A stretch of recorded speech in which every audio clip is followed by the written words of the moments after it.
Clock in, clock in. Black Gotti just walked in. I don't need nobody, only fuck with niggas from around my way. Fuck how you feel about it. I don't know who's stepping for my section, but they still tryna block it. Had to throw the 8 up on my necklace, bitch, come tryna stop it, bitch. I don't even wash my clothes, cause I ain't never folded. Had to wipe a nigga nose. Team Black got a stun up, man. Yo. Alright, y'all. I know y'all been seeing the videos I've been dropping over there on Daily Gotti and on my Rumble, man. And I came to see that Moneybagg, Yo, and Big 30 are not only separated from each other, but y'all, they got some type of beef going on behind closed doors. Or should I say, it's in front of the door, cause like it ain't behind the door no more. Like everybody know what's going on. I just did a reaction to one of Moneybagg Yo songs and Big 30 songs. You can go see it over there on my Rumble if y'all want to go see those videos, man. And I was just as shocked as you may be if this your first time figuring out that they actually beefing with each other. I was known for Moneybagg Yo signing Big 30, putting Big 30 in position, and Big 30 was doing his thing until his buzz kind of died down once Pooh Shiesty got locked up, bruh. And I know people might say, nah, Big 30 got his own wave and he raw. But facts is facts, bro. Hey, I know y'all might got different opinions. Y'all let me know how y'all feel in the comment section below. But let's get some insights on where this beef came from and what the hell is really going on, bro. Don't forget to leave a like. Moneybagg Yo signed Big 30 to his Bagg Gang label a few years ago, and they started putting on for the city of Memphis together. But now a wild diss track from Moneybagg is leaked, and it looks like the situation is really about to turn up. A lot of fans thought the beef came out of nowhere, but today we're breaking down how it all started. In May 2024, a diss track from Moneybagg Yo allegedly aimed at Big 30 leaked online.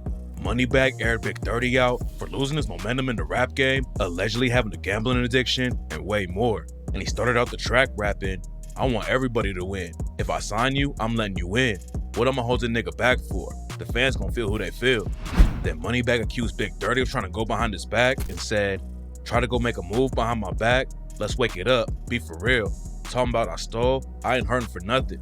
You capping to get out your deal." Moneybagg Yo said, yeah, I did kind of hear those songs, bro. And I feel like what Moneybagg Yo is saying kind of looks believable, bro. Like sometimes we go to seeing artists, you know, get their foot in and they get a little bit too comfortable before it's time to get comfortable, bro. And it kind of looked at that with Big 30, even though he was tough as hell at making music. But, you know, people just do got a habit of slowing down the grind and focusing on being pretty and shit like that. You feel me? I'm not gonna lie, Big 30 was hard, but he was not dropping music like that. Big 30 is shot in the rap game, but Big 30 fumbled it and started blaming Moneybagg for all his problems. Moneybagg also spoke about the death of Nuki and how he took a loss just like Big 30. Nuki was Big 30's cousin, but he was tight with Moneybagg too and signed to his Bagg Gang label. After the track leaked, Big 30 clapped back and claimed that Moneybagg Yo wasn't even talking about him in the first part of the track. According to Big 30, Moneybagg was rapping about his artist Tripstar, who had a falling out with Moneybagg and ended up going independent. Big 30 also said that Moneybagg never bought him anything and that people in Memphis know what's really going on. Big 30 said he owed Moneybagg $500K, but he paid him back almost $1 million to get out of his contract, and he still walked away with almost $2 million in his pockets. Then in another post, Big 30 accused Moneybagg of signing artists just to have protection in the city. Big 30 claimed that Moneybagg Yo needed muscle because he was getting extorted. Then he called Moneybagg out for saying Nuki's name when he didn't even go to his funeral. Before he signed to Moneybagg's Bagg Gang label, Nuki was allegedly one of the most active dudes in the city. A few months before he died, Nuki had an interview with Wicked Films and talked about his come up. He was raised in the streets and went to jail for the first time when he was 14 years old. Nuki did 4 years in juvie, and while he was locked up, he started listening to Moneybagg. Then when Nuki came home at 18, he started seeing Moneybagg around the city and they ended up getting close. Moneybagg saw a lot of potential in Nuki and didn't want him going back to jail. So one day, Moneybagg showed Nuki $700K in cash and made him realize that hopping in the booth was better than staying in the streets. Nuki started dropping music and signed with Bagg Gang. But then in 2022, he was tragically killed in the same neighborhood he came up in. On January 28, 2022, Nuki went to Big 30's show at a local high school, some apartments in the Whitehaven neighborhood.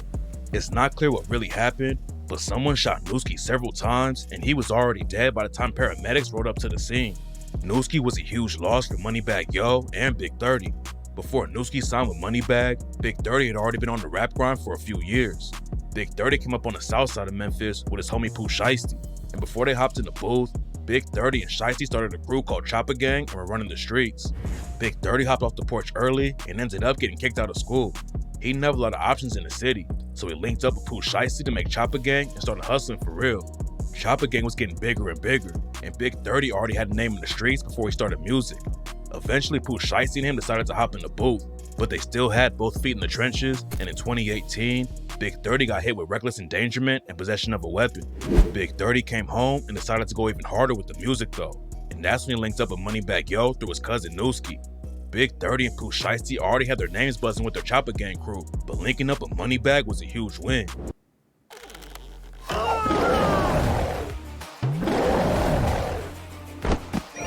Pooh Shiesty signed with Gucci Mane around the same time, and back then it looked like Big 30 and Shiesty were about to take over the game.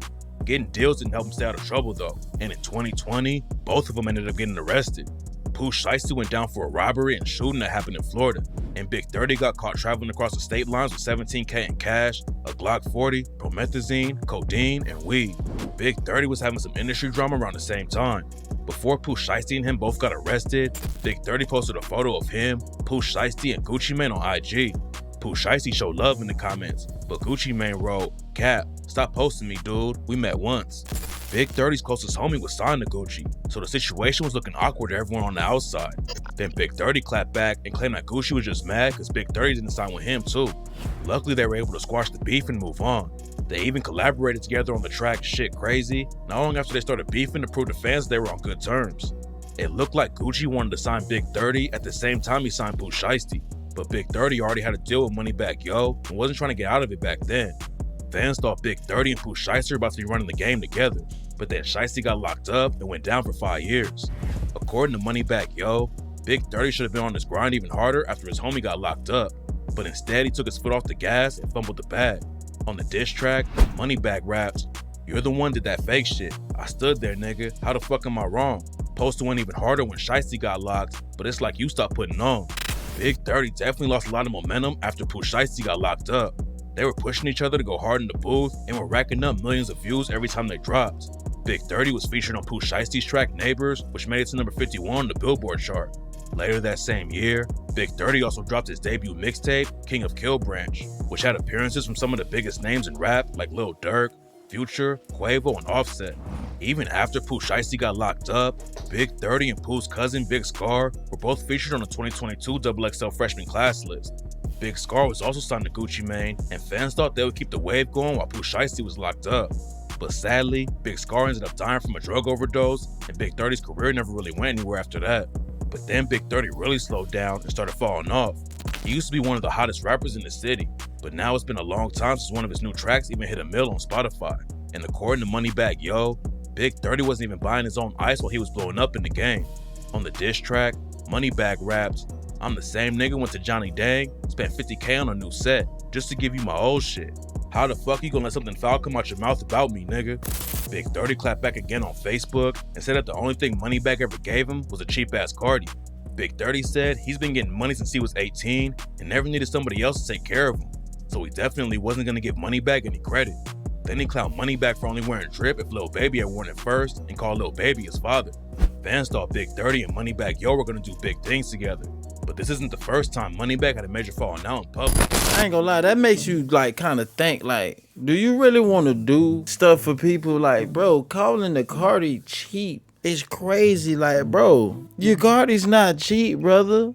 At all, bro. Make you kind of scared to do for people, bro. Because when you do for them, they'll turn around and slap you straight in the face, bro. Like you ain't did nothing. And call what you did cheap and not enough. Knowing that they ain't do nothing for you. He was around 15 years old. He was rapping on the side, but back then he had to hustle in the trenches to put food on the table. Everything was cool for a while, but then some ops pulled up on Moneybagg and tried to kill him while he was having a picnic with his family. Luckily, he made out of the situation alive though, and that's when Moneybagg decided to really take rap seriously and make it out of the streets. Moneybagg started dropping mixtapes and got his name buzzing in the city. Then he signed a deal that changed everything. While he was coming up, one of Moneybagg's biggest inspirations was Yo Gotti. Gotti was from the north side of the city, but he came from the streets just like Moneybagg and became one of the biggest rappers in the South. Yo Gotti started paying attention when Moneybagg Yo was dropping his mixtapes, and eventually he signed Moneybagg to his CMG label. It should have been a huge win for everyone, but signing that deal is the reason why a lot of people in Memphis aren't rocking with Moneybagg Yo.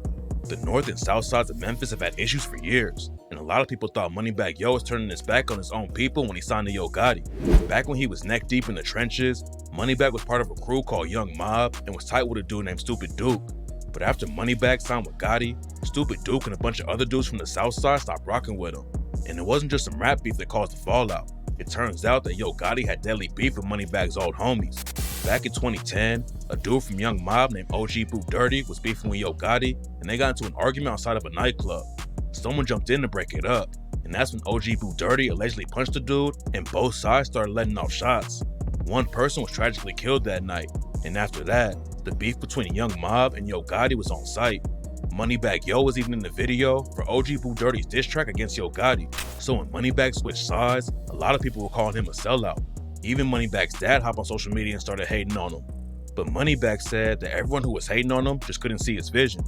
He knew that signing to Yo Gotti would take his career to a whole new level, and it would be a good look for the entire city of Memphis. You know what I'm saying? Just by me doing that deal, that situation, and seeing a bigger vision, they didn't understand it.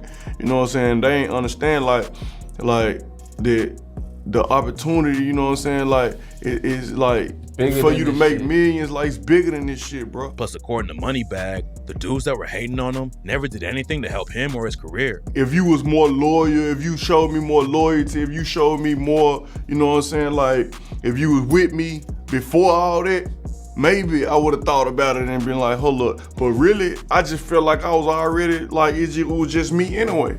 But Yo Gotti was offering a major opportunity, even though their hoods were beefing. So at the end of the day, it was a business decision, and it ended up being a great move for his career. Not everybody stopped rocking with Moneybagg though. After Big 30 clapped back and started airing him out on social media, Moneybagg Yo's cousin, Big Homie G, jumped in to defend him. Big 30 claimed that Moneybagg only signed him and Nuki because he needed protection. It's not clear who was allegedly putting pressure on Moneybagg, but Big 30 said that Moneybagg was getting extorted, so he was signing rappers from their hood for muscle. Big Homie G actually came up in the same neighborhood as Nuki and Big 30 though, and he called cap on Big 30's protection claims. Big Homie G said, "We ain't never signed nobody for protection. We went around the world 6 deep with choppers and Glocks." And I'm gonna leave it at that. Protection was never needed. Got first Glocks and choppers. Nobody knows where the beef is headed right now, but Big 30 said that he's gonna destroy Moneybagg in the booth. Hopefully they keep it all in the studio and out of the streets. Both of them have deep ties to the trenches, and Memphis is already known for being one of the deadliest cities in the world for rappers. At this point, it doesn't look like Moneybagg Yo and Big 30 are gonna be squashing anything though, so tap in for us. Well, I mean, I kind of seen the same thing that I heard in the songs that I did of Moneybagg Yo and Big 30, and it still ain't really clear where it all came from. It's just a lot of talking shit about each other right now, bro, and that's all they doing, man. Moneybagg Yo feels like Big 30 stopped grinding, and he's a little bit ungrateful. And Big 30 feels like Moneybagg Yo was just using him for protection. Y'all let me know how y'all feel about this in the comment section below. We'll get y'all next video.